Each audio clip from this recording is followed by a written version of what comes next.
last night, yet thought I knew the way. The sin that promised joy in life had led me to the grave. I had no hope that you would own a rebel to your will.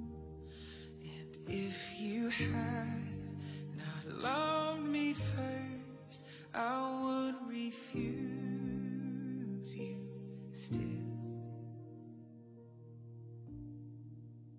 And hallelujah, all I have is Christ. Hallelujah, Jesus is my life.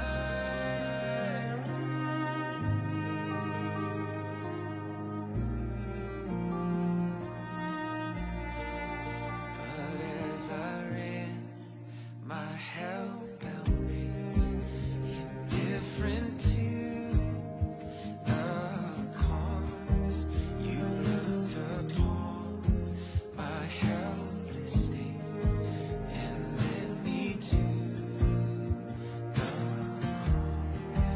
And I beheld God's love displayed. You suffered in my place. You bore the wrath reserved for me. Now all I know is praise. Hallelujah, all I have is Christ. Hallelujah, Jesus is my life.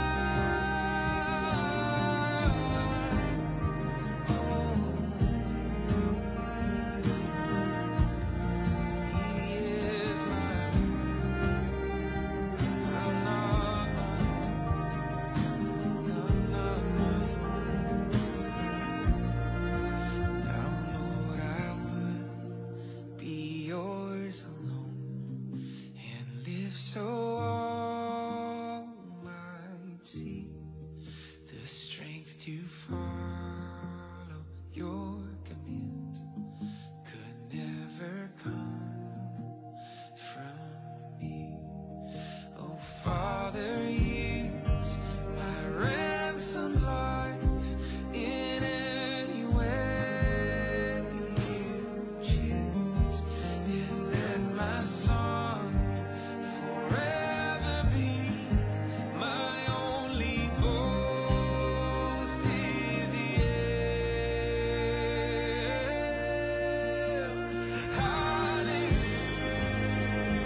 Hallelujah, all I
hope that you would own a rebel to your will. And if you had not loved me first, I would refuse you still. And hallelujah, all I have is Christ. Hallelujah, Jesus is my life.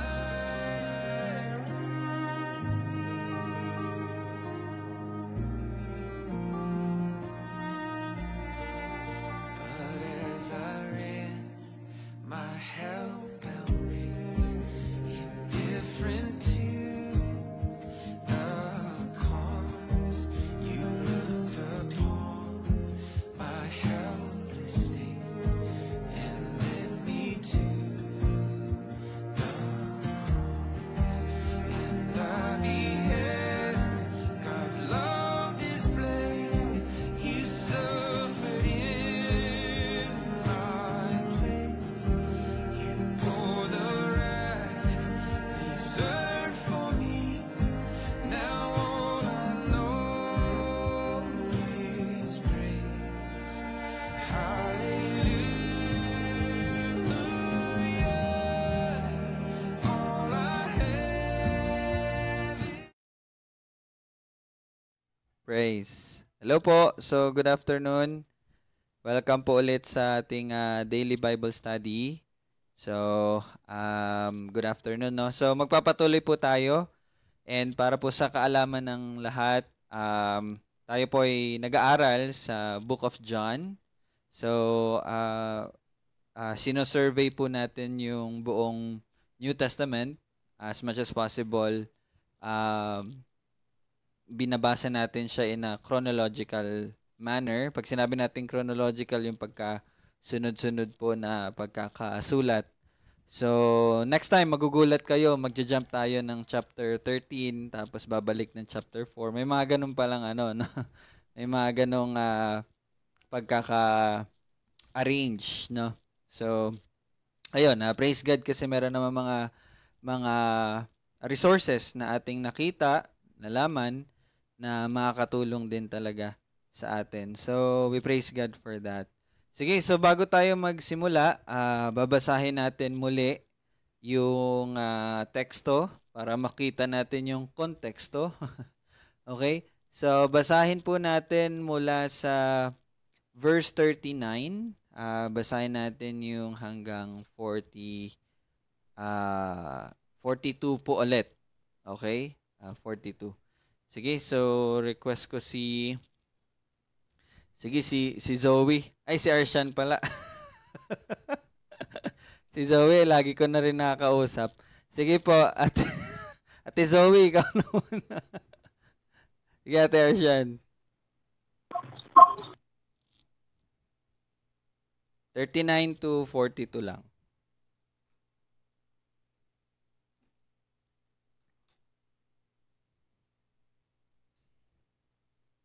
Wait lang po. Sige, okay lang. Naglo-loading po kasi. John, chapter 4. 4:39. 39 to 42 lang.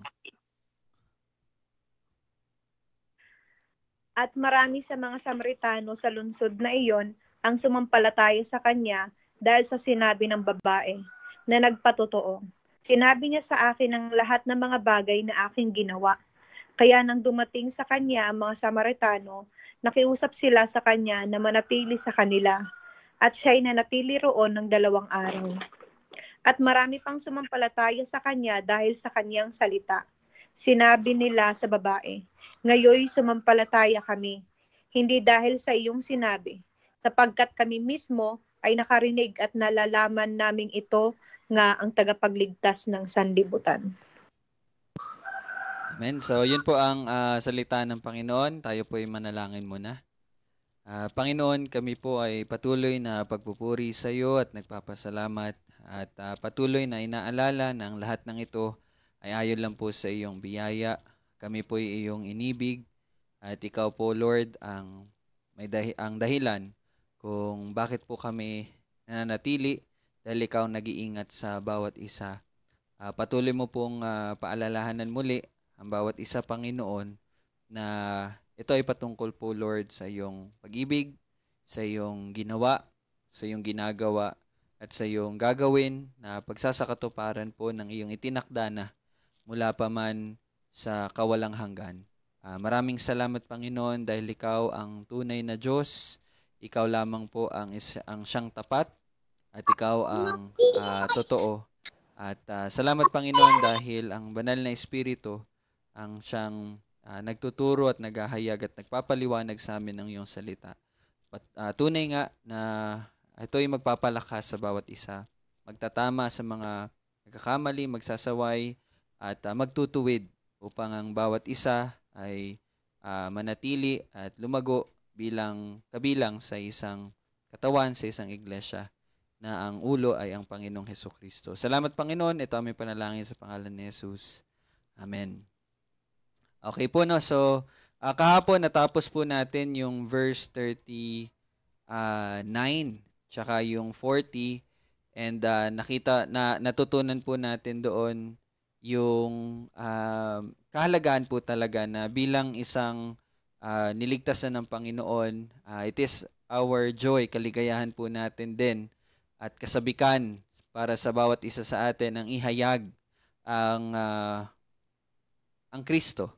No? Ihayag ang Kristo ng ating Panginoong Jesus. At isa po yun, at iyon po ang pamamaraan na ginagamit po ng ating Panginoon upang patuloy na iligtas ang mga nililigtas. No? So, kahapon, by God's grace, nakapag-share po kami, pero isang beses lang kami ni Jamie kasi umambon, nabutan na po kami ng ulan. Pero still, praising God, no, sa biyaya na nahayag ang kanyang salita.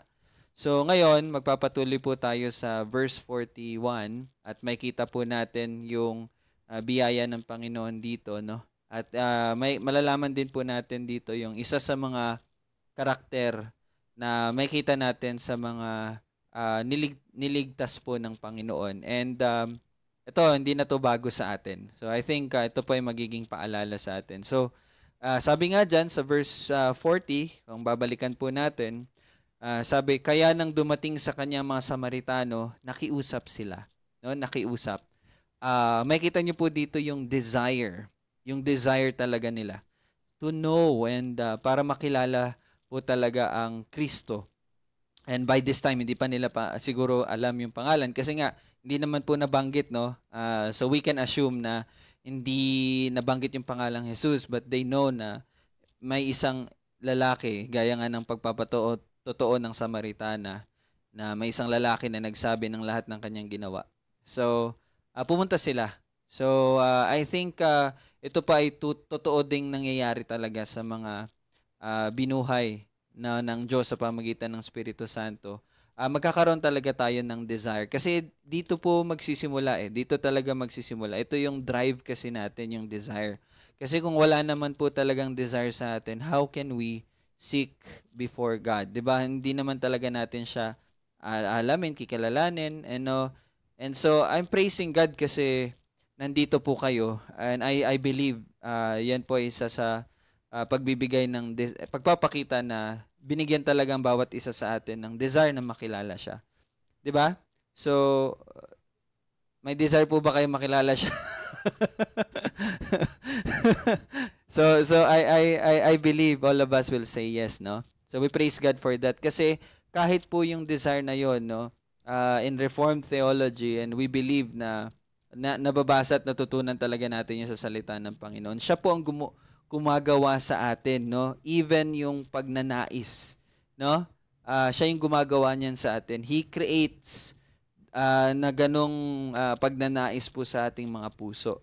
And kanina, nung nag-scroll ako sa Facebook, ayun, narinig ko nakalimutan ko yung pangalan niya.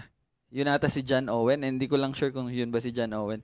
Um, yung preaching niya, so sabi niya, kung ang isang tao ay tumatalikod sa ginagawa niyang kasalanan, hindi po talaga yun, hindi pa natin masasabi na nagrepent yung tao ngayon. Sabi niya, kasi ang root po talaga is hindi po yung mga kasalanan eh. But ang ugat po talaga is yung kasalanan na nasa atin. Yung nature natin. Naintindihan niyo po yan, yung nature natin na makasalanan, no? Yung sin, hindi yung sins na ginagawa, but yung sin, yung nature na meron tayo. So, hangga't hindi daw yun nababago, ang isang tao ay hindi pa talaga nagre-repent. So, ano po yung parang ini-imply niya doon? Ibig sabihin, repentance talaga ay isang pagiging new creation. No, yung pagiging born again. And we know, naaralan natin yan sa John chapter 3, na ang pagiging born again is hindi po yan gawa ng tao, but it is the sovereign, gracious work of our living God through the Holy Spirit. No? So, hindi po talaga tayo ang nag-repent. Kumbaga, kung anin natin sa salita, hindi po tayo ang nag-repent sa atin, but it is God who repented us. No?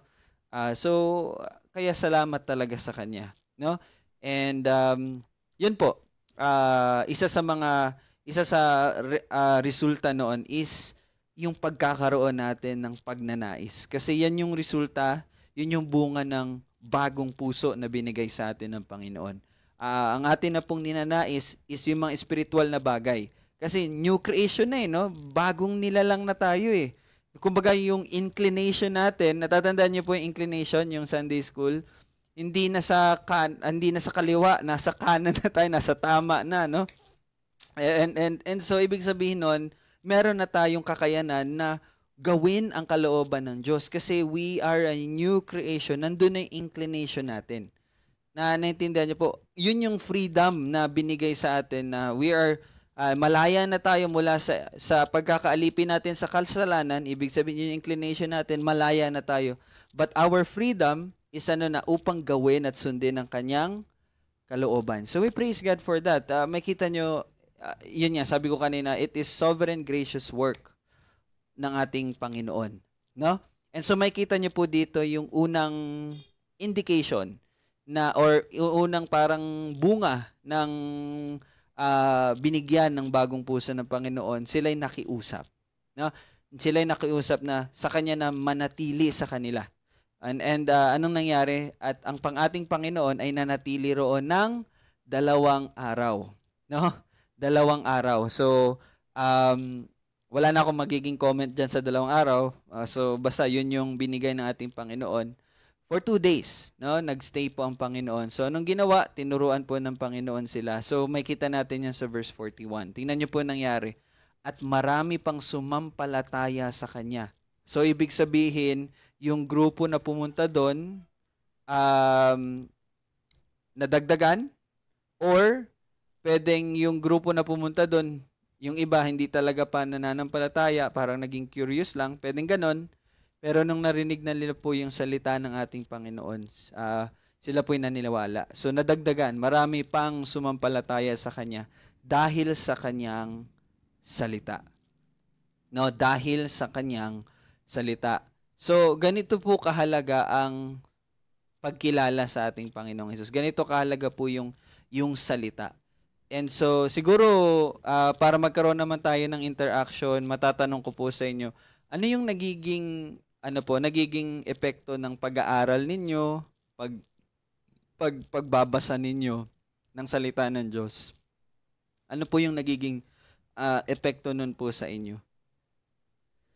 Kasi dito po sa verse 41 clearly, dahil po sa salita ng ating Panginoon, they believe naniwala sila. Makita nyo dito yung naliwanagan sila ng salita ng Panginoon. And so, pwede natin, although hindi man explicit na sinabi, ibig sabihin hindi man hayagang sinabi or direktang sinabi, pero meron po tayong mababasa especially sa John, yung implicit na message na ang isang tao pag siya ay isang ano yan, laman kung siya ay pinanganak sa laman, pero kung siya ay pinanganak sa espiritu, so siya ay kumbaga magiging kumbaga spiritual na tao. And kung matatandaan niyo po sa Corinthians, I think sa Corinthians 'yun, di po ba? Sabi ni Pablo na ang taong makalaman na hindi tumatanggap ng mga bagay na spiritual. So dito po sa John chapter 4:41, sila'y sumampalataya, natanggap nila yung mga salita ng Diyos. And lagi po nating tandaan ng Panginoong Hesus po ay, okay? Natandaan niyo po ba yung, ano bang verse yun? Yung siya ay, I think nasa John rin yun eh. Yung sinabi na ang Espiritu Santo ay, ano yan, yung nag-overflow yung pag ano sa kanya, pagpuspos, yung without limit yung pagpuspos po sa kanya ng Espiritu Santo. Anong pinapakita po nun? Ibig sabihin po, ito nyo, tandaan nyo to, ibig sabihin po sa ministeryo po ng Panginoon, siya po ay puspos ng Espiritu Santo. Kumbaga, lahat ng ginagawa niya, lahat ng sinasabi niya, lahat ng kinikilos niya, lahat ng iyon ay sa pamagitan ng kapangyarihan ng Espiritu Santo. Lagi po nating tandaan po iyon. So, ibig sabihin yung mga sinasabi din na tinuturo ng ating Panginoong Hesus, those are spiritual things. Yun ay mga bagay or salita ng Diyos. Sabi nga ng Panginoong Hesus, ang aking mga sinasabi ay hindi daw nanggaling sa Kanya, but iyon ay ang mga salita ng Kanyang Ama. Kung ano ang aking, ano yan, hindi ko memorize. Basta parang ganun yung thought, kung anong aking naririnig, yun ang aking sinasabi.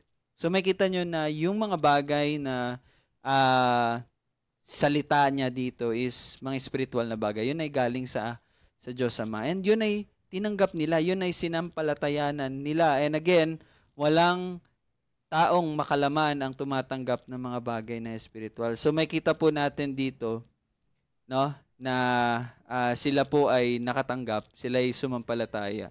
Kasi nandun talaga yung pagkilos ng Espiritu ng Diyos. So gaya po ng tanong ko kanina, so ano po yung nagiging epekto po sa inyo ng inyong pag-aaral ng salita? So pwede nyo po ma-share para po mag-serve siya as encouragement din sa bawat isa. Sige po, meron po bang para makakapagbigay ng short testimony patungkol sa kanyang pag-aaral or kahit pagbabasa or kahit pag-memorize, mga ganong bagay po. Sige po.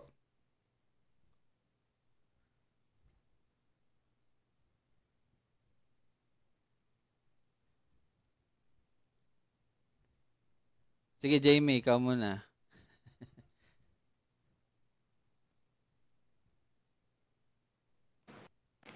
Ano nung pag-aaral ng salita? Sa akin, kumbaga talaga siya, nakakapag-encourage, kumbaga nag-motivate talaga sa buhay. Kumbaga, ito nga yung sinabi ko dun nung sa music team, kumbaga, na it makes your life worthy of living talaga. Kasi siya yung salita talaga, kumbaga siya talaga yung mag-guide sa'yo kung paano ka mamumuhay ng para sa Kanya. Ayan. Mm-hmm. Nakaka-encourage, tsaka nagsisilbing mapa, Mapa. Naalala ko yung kanta nung SB19. Okay, salamat po pala sa ating Panginoon para sa ating mga magulang na pinagkaloob niya sa atin. So mga nanay at tatay, maraming salamat po sa mga buhay ninyo. Yun lang, naalala ko lang. So pasalamatan natin ng Panginoon para sa ating mga magulang dyan. Oo. So yun po, ginagamit kayo ng Panginoon to guide us, So thank you po mga mapa dyan. Okay. Alright, sige po.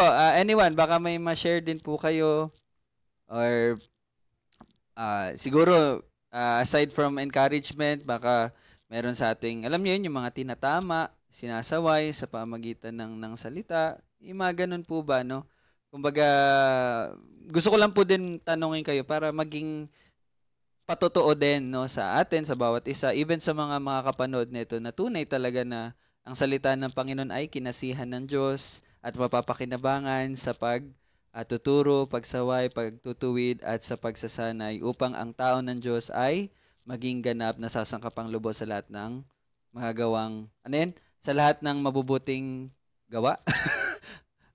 Gawang mabuti. Sa lahat ng mga gawang mabuti. Okay. Ayan po. So, baka meron pa po makapag-share. Yan. Si ano, Tita Susan, no? Parang kagagaling lang sa hair salon. Baka may ma-share ka po, Tita Susan. Wala ka po kahapon eh. Na-miss ka namin. Nakipaglibing po ako Ay! sa... Kala ko nakipag-chismis. Nakipaglibing. Sige po. Sige po. Baka may ma-share ka po, Tita. Sa akin naman po, sa pagbabasa ko po, itong marami po akong natutuklasan po about po sa mga past. Tapos yung na-amaze po din ako sa mga, yun pala, yung mga basta po yung mga about sa mga yung mga yung ano po? Yung mga ano po? Basta po yung mga Old Testament po noon na yung mga nakaraan po, tapos about po sa Panginoong Hesukristo at saka yung sa Panginoon po, about po sa Ama, yung mga dati pong mga kumbaga mga nun, yung mga handog-handog, yung ganun po. Doon po ako na nasa pa lang po kasi ako, nasa 2 Samuel pa lang po kasi ako eh. Yun po. Marami din po akong nalaman po na sa pagsunod po talaga sa Panginoon, na grabe po talaga ang ng Panginoon, yung kung ano po yung sinabi ng Panginoon, dapat po talaga ipatupad niya. Yung mga matitigas po talaga ang ulo, yung mga suwael, dapat po, talaga po niya, ibinibigay niya po talaga yung kaparusahan po talaga. Kasi yun nga po, ko po noon na kahit anong ng Diyos Ama na siya lang ang sambahin, pero inaano pa rin ng mga tao na yun, nagmamalaki sa kanya, tapos mas pinipili na sambahin yung hindi dapat, na yung lumikha, kahit sinasabi na bakit yun yung sinasamba nila, walang buhay yun, walang kumbaga walang kakayanan yun na iligtas kayo, bakit mas pinipili nyo yun yung iligtas. Doon po mas marami pa po akong nalaman na ganun po. Okay. So, di ba tingnan niyo po na kahit reading lang siya, no? Nakakapagbigay talaga siya sa atin ng kumbaga pagkilala sa ating Panginoon. So yun, gaya po ng sinabi ni Tita Susan, ganun din po yung na-realize ko nung binasa ko yung Old Testament, yung kabanalan ng Panginoon, yung katapatan niya sa kalikasan niya, na siya ay Diyos, na hindi talaga siya pumapayag na merong sambaing ibang Diyos, kasi siya lang naman talaga ang nag-iisa at tunay na Diyos, at meron po talagang karampatang kumbaga parusa, pero yun nga po, no, yung mali ding pag-iisip talaga ng mga tao, lalo na pag hindi nagbabasa, ang maisip talaga nila sa Diyos is, di ba, sinasabi nga nila yung Diyos daw sa Old Testament is napakalupit, hindi mapagmahal. So actually ngayon lang po may kumakalat po, no, na video, kung napanood nyo na yun. Kuya, napanood mo na ba yun, yung tinuturuan po ni Ed Lapis, no? So by the way, siguro kilala niyo po si Ed Lapis, maging maingat po kayo. Mali po ang tinuturo, no? Yung si Ed Lapis po. Tapos meron siyang tinuruan, anong pangalan nun, Bal? Anong pangalan nun? Ha? Di mo basta meron siyang tinuruan. Rolando Garcia. Tapos meron po siyang video ngayon. Yun, sinasabi niya si Yahweh daw ay magnanakaw, si Yahweh ay sinungaling, si Yahweh. So grabe yung paglalapastangan talaga sa pangalan. Tapos kung mapapanood nyo sa video niya, sinabi niya si Satanas daw ang bida. Yung mga ganun po ba sa katuruan niya. Tapos meron pa siya doon yung sa Garden of Eden, sinabi daw sinabi niya baka daw hindi talaga kumain nung prutas, baka yung ginagawa po ng tatay at ng mag-asawa, baka yun talaga yung ginawa. So grabe yung distortion, no, ng pag-aano. So mag-ingat po kayo. So anyway, yun, sabi niya nga, yun din sinasabi niya na ang Diyos daw ng Old Testament, si Yahweh daw masama, magnanakaw. So yun yung ano, no, yung pagtingin nila. Pero yun po, by the grace of God, sa ating pong pag-aaral, makita natin sa Old Testament na actually God is gracious. No? God is so gracious, no, na kahit sa kabila po ng katigasan ng ulo, sa kabila po ng pagsusuway, isa konteksto po na yun yung mga Israelita, 'di ba? Ano pong nangyari? Tinutupad pa rin ng Panginoon ang kanyang pangako. 'Di ba? Hindi nila yung nakikita, no? Pero makita natin tinupad ng Panginoon ang kanyang pangako, no? So anyway, so yun po, a good testimony po yun sa pagbabasa. So verse 40, sige po. Sige po. Sa akin naman, kasi pagka naniniwala ka po sa mga, lalo na po sa social media, madami po talagang samot-sari na may mga dagdag bawas, may mga dagdag, may bawas naman po. Yung kumbaga mangmang ka pa, wala ka pa talagang kaalaman, dito ka, ibaling mo na lang yung ano mo, hindi sa social media, yung mga, siyempre makikinig ka po sa mga preaching po ng mga iba, pero kasi wala kasing iba kasi parang may mga nagmumula na lang sa kanila yung mga salita na yun. Ang napag-isip-isip ko po, kung ikaw ay maniniwala sa sa social media, mas maganda na dito ka na lang magbasa kasi ito na andito talaga ang lahat ng katotohanan. Walang kasinungalingan po pagdating dito. Dito ko lang po talaga na ano yung walang fake news po na. Pawang katotohanan lamang. Opo. Apo. Yan po. Thank you po. Parang nag-raise ng hand si Ate Zoe. Ate Zoe, sige. Totoo yung chismis dyan sa Biblia, ma. Totoo yung chismis. Sa akin po, yung dagdag ko lang po doon sa tanong niyo po, Kuya Rael, kung ano po yung nagiging siya doon sa pagbabasa ng Bible. Para po sa akin, yung pagbabasa po ng Bible, ayun, katulad nga po ng sabi ni Jamie na, kumbaga, nagiging ilaw siya sa atin, sa paglalakad natin, patungo sa Panginoon. And then, kumbaga, akala ko kasi dati, na pag once dati kasi, sabi ko, maganda talaga magbabasa ng Bible kasi, the more na nagbabasa tayo ng Bible, nakikilala natin yung Panginoon. Pero ngayon, kumbaga, ngayon na ko din po sa sarili ko na the more din po na nagbabasa ka ng Bible, nakikilala mo Panginoon. At the same time, mas nakikilala mo po yung sarili mo kung ano ka talaga. Kasi kasi sasabihin mo lang kilala mo yung Panginoon na, grabe, minahal ako ng Panginoon. Kasi mayroon pa rin yung parang, nandun yung pagmamalaki mo na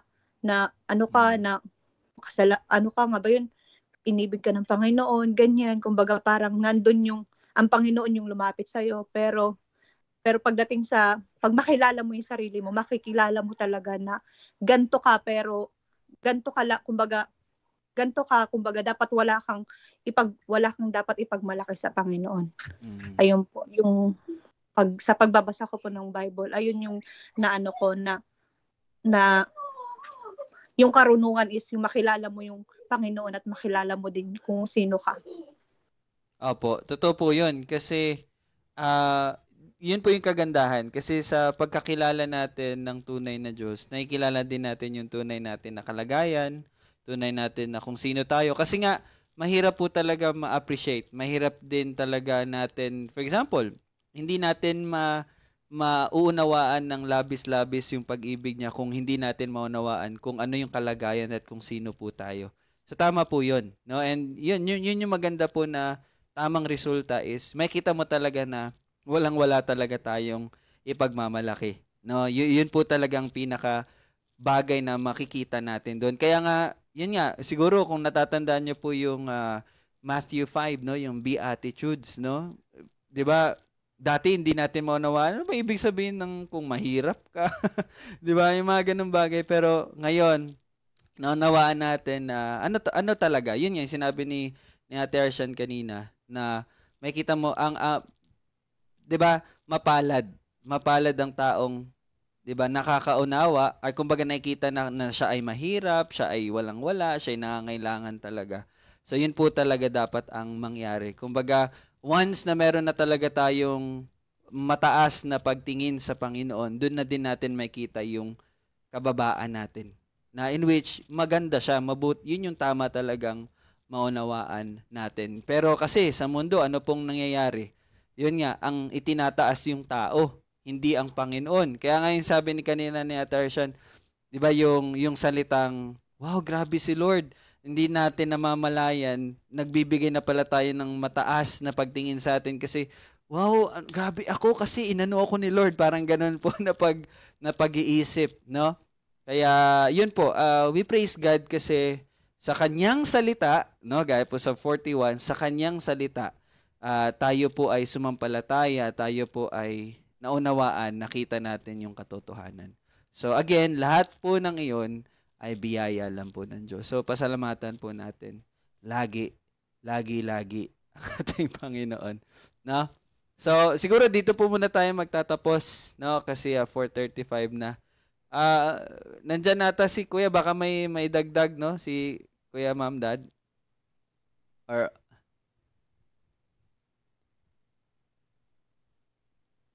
wala kayong tunog, Ma'am. Naririnig niyo sila? Hindi namin kayo marinig.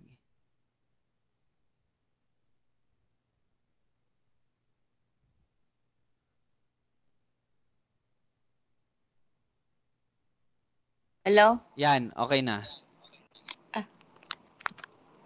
Ano, early time si Kuya Jel? Nagpe-prepare na. Ay, sige, Early sige. time. May pasok, yung schedule niya.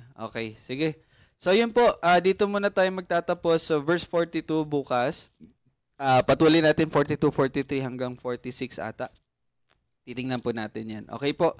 So, maraming salamat and patuloy po kayong salita talaga and manalangin, no? Magkabalikat po talaga yung dalawang iyan.